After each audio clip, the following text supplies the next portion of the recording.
So have you had any x-rays before? Have you had this exam before? Have you had breakfast or anything to drink? This is of key importance here. Have you had breakfast or anything to drink? And they'll say no. Ask them if they have coffee, okay? Because they don't see that as breakfast, okay? They don't see it as a drink.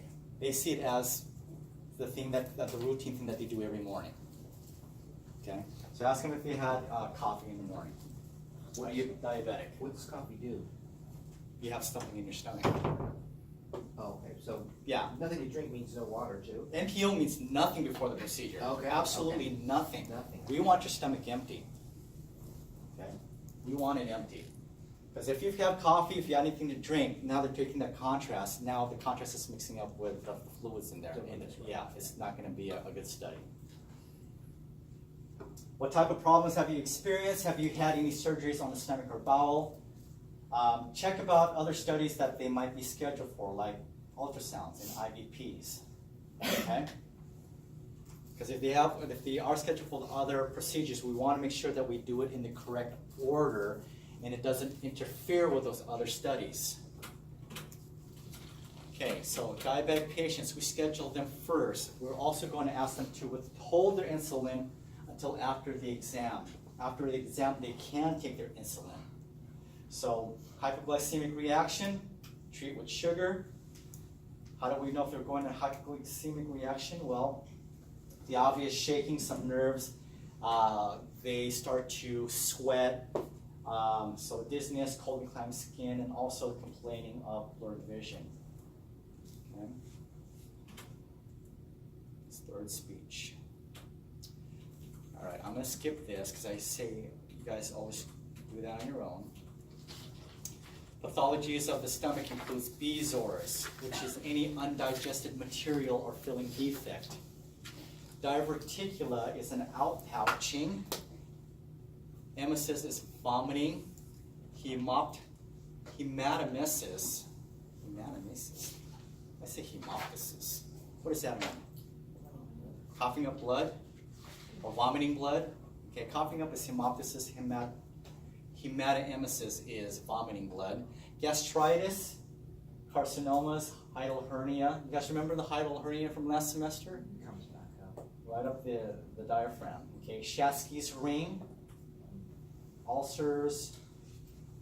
What do we got going on here? Hiatal hernia. So you see where the diaphragm is. Okay, and the fundus is protruding up into the opening. An ulcer, an open sore. So again, if there's an open sore, if the patient has a history of ulceritis or perforated ulcers, are you going to give them contrast? No. I mean, let me rephrase that. Are you going to give them barium? No. No. What are you going to give them?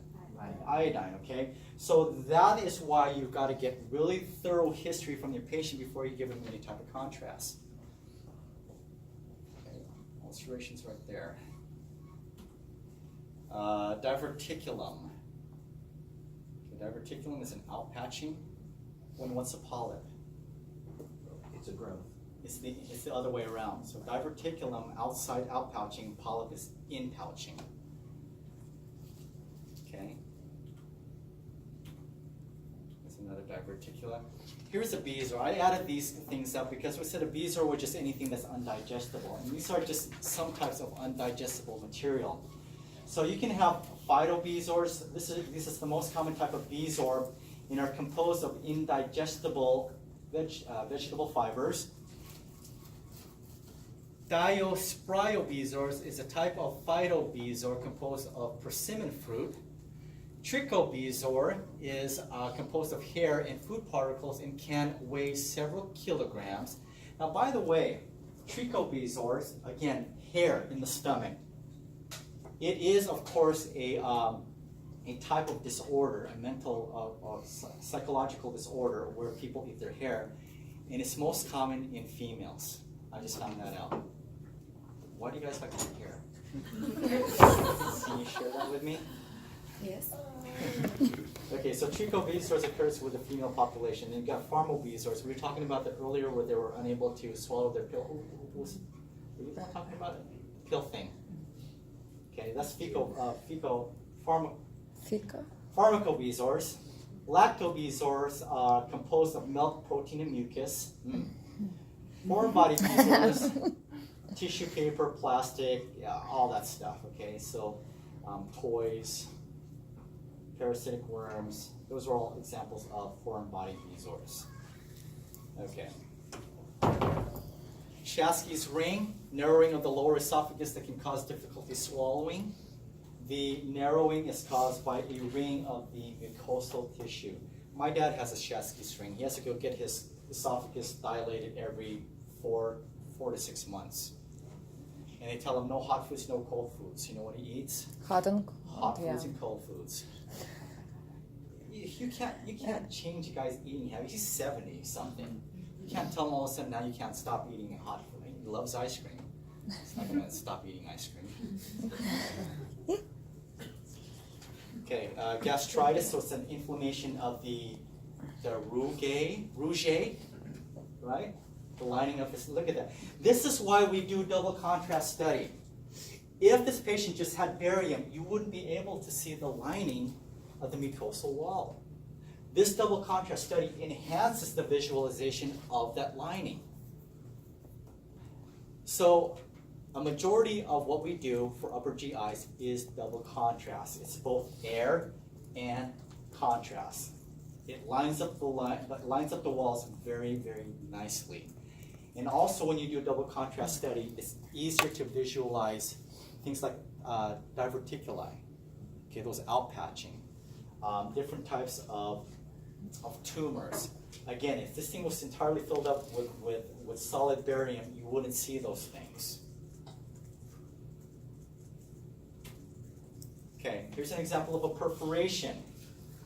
That contrast is not in the digestive tract. It's leaking into the peritoneum. Okay, this is your digestive tract. It's very central. You don't even see it going into the small bowel. It's leaking somewhere, and it's lining up the abdominal cavity.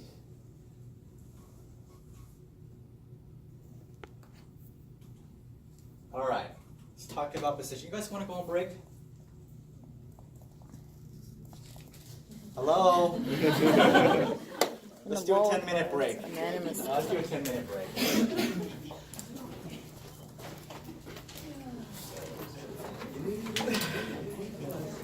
Do you want to pause it or you want to stop it? Just let it go? Oh my god, I'm so sorry for dropping shit. I hope they didn't damage anything internally. Yeah, you can stop right now. Just stop it.